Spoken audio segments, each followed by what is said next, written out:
Previously on Dragon's Lair Extreme Makeover Cabinet Edition, we slapped some beauty on this beast, patched up the monitor so it could actually show us the game, and felt really good about ourselves for like 12 seconds.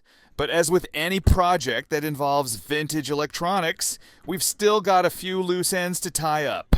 So grab your emotional support snack and let's finish this thing before something else breaks.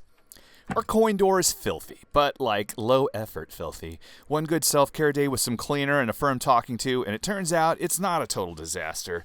Normally I'd send this sucker off to the powder coaters so they could blast it down to atoms and rebuild it into something you'd propose marriage to. But not today. Today, we just give it a glow-up. We pop open the coin reject buttons only to find someone's DIY sabotage job. Literal sheet metal stuffed inside to block one part of it. Like someone tried to MacGyver shame into a coin slot? No, not on our watch. If someone wants to give us money for a game that's already on free play, that's called a donation, Brenda. I'm not sure who Brenda is, but she needs to stay out of our way. And stop distracting me. So we drop in some spicy red LED bulbs that are rated for the right voltage because fire hazards are so last season. We grab our nuts and bolts and throw the coin door onto the cabinet like we're putting on a middleweight wrestling belt and then going out in public to show it off at hopefully an actual wrestling event and not like inside like a Waffle House.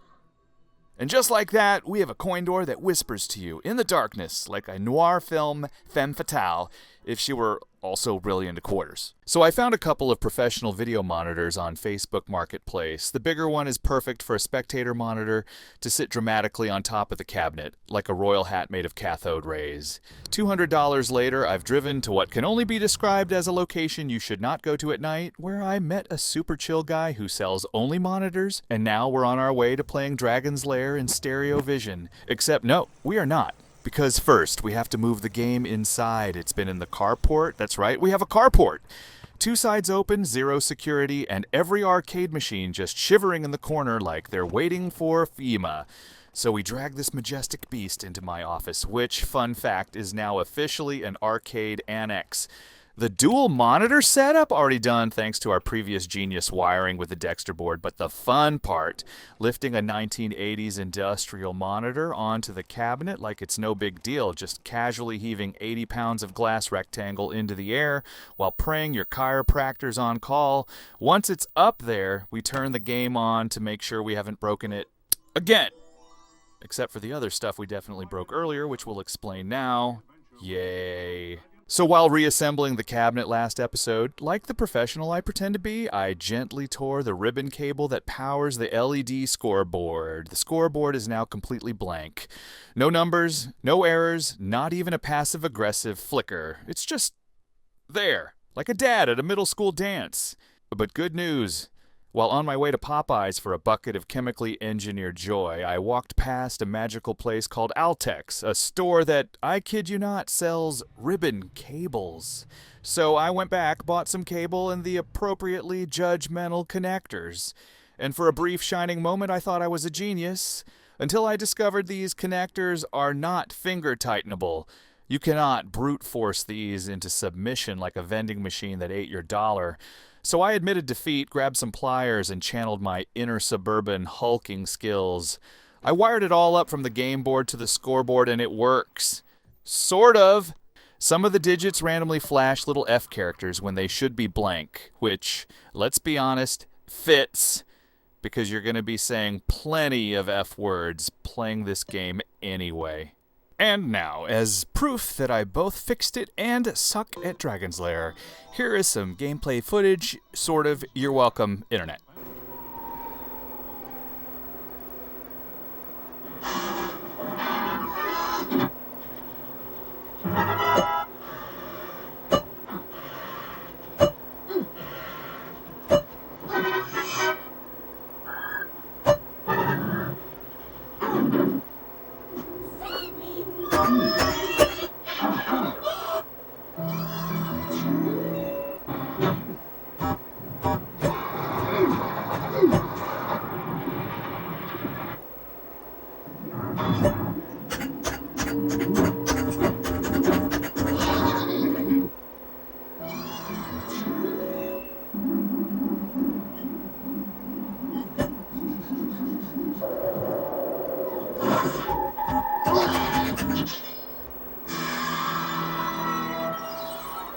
let's address the elephant in the room. And by elephant, I mean the control panel, which we didn't touch, like at all.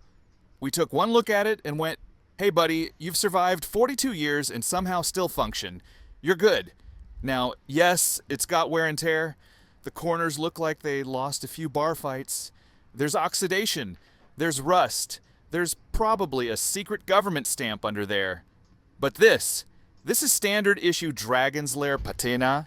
This is what archaeologists call character. You may recall we lovingly cleaned the coin door and kept its grizzled dignity, and we're doing the same thing here. We do have a brand new replacement overlay, and it's great.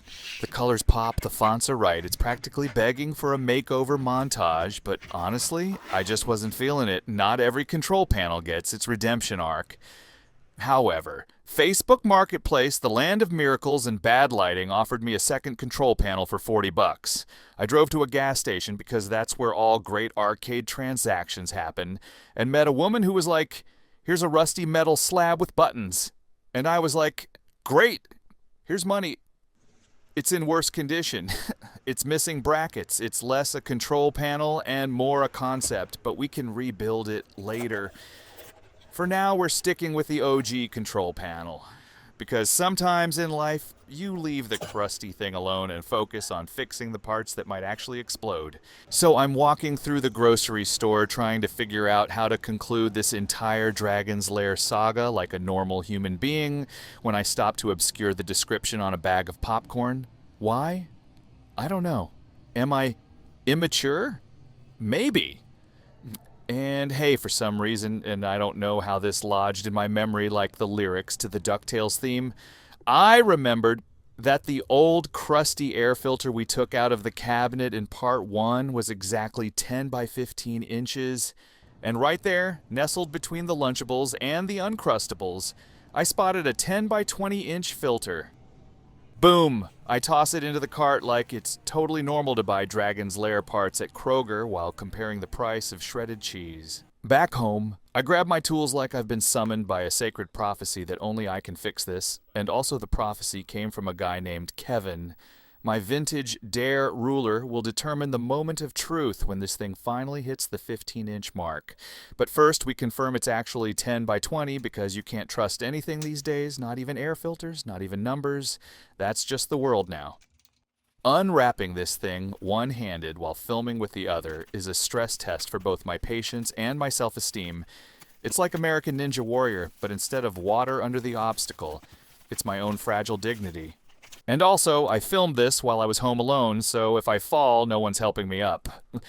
The plan, chop off the unnecessary 5 inches like it's a Fantastic Four subplot that didn't test well. I grabbed the scissors I borrowed from a coworker/tenant 20 years ago. I've moved 6 times since then. He lives in Austin now. These scissors are mine. Sorry, Daniel. I'm saving the original filter cap like a sentimental lunatic so I can glue it back on after surgery, and for that, we're using HVAC tape. That's right, aluminum tape, the adult equivalent of trying to peel the price tag off a birthday gift without ripping the bag. It's a challenge. It's a lifestyle. Next step, glue stick. Gorilla brand. Why? Because if it's strong enough to hold a car to a billboard, it's strong enough to hold my slightly customized air filter together. I fire up the heat gun and melt the glue like I'm some kind of artisanal craftsman who sells upcycled filtration art on Etsy. Once it's all melted and sealed, I take a marker and, this is very important, I correct the measurement so that future generations don't panic and go, wait, is this 10 by 20? No, Chad from the year 2075, it's not. It's 10 by 15. You're welcome. Also, how's the iPhone now? Does it hover? Okay, that's a mystery for another time. For now, let's drag this cabinet out one more time to install our freshly Frankensteined air filter and see if there's anything else we forgot to do. What about the original LaserDisc player? According to the previous owner, who I assume is now living in witness protection, it powered up but had no interest in actually playing the disc. It spun, yes, but in that way where it's like, I'm doing something, but it's actually not. Like me pretending to read a novel in high school by staring at the cover real hard. Now, despite very polite instructions not to ship the game with the LaserDisc inside the player, he shipped the game with the LaserDisc inside the player. I was honestly shocked it wasn't also held in place with blue painter's tape and a prayer. But fine, we open it up and the disc looks okay-ish, aside from the creeping edge delamination that makes it look like it's going through a rough patch of holding it together. Literally, we're going to keep both the player and disc inside the machine for historical accuracy, and because the guy who buys this in the year 2075 might be a LaserDisc whisperer with a PhD in ancient tech and a degree from YouTube University. So we vacuum. We vacuum the LaserDisc player like it's a crime scene and we're covering for it. Honestly, we just like to vacuum. It's soothing. It makes us feel like we have control over something. And then, plot twist. I learned my buddy Dave from Buffalo owns not one, not two, but 3 Dragon's Lair discs. 3! That's either overkill or destiny. They're labeled, helpfully, Disc A, Disc B, and Disc C. I went with Disc B because as a child, when I had no idea what the answer was on a Scantron test, I bubbled in B and hoped for the best. Why stop now? So we fire it up. The game works. The second monitor works. The lights, the sounds, the vibes, they're all back. And just like that, our Dragon's Lair restoration is complete. The cabinet's beautiful, the gameplay's flawless. The spirit of 1983 lives on, minus the cigarette smoke and that one kid named Travis who used to elbow you off the machine. And hey, if you enjoyed this series, go ahead and give us a like so the algorithm knows we're not just talking into the void. And if you want to see what retro contraption we revive next, possibly with even more vacuuming, subscribe. And hit that notification bell if you enjoy being startled at 4 p.m. by a push alert. And as always, woot!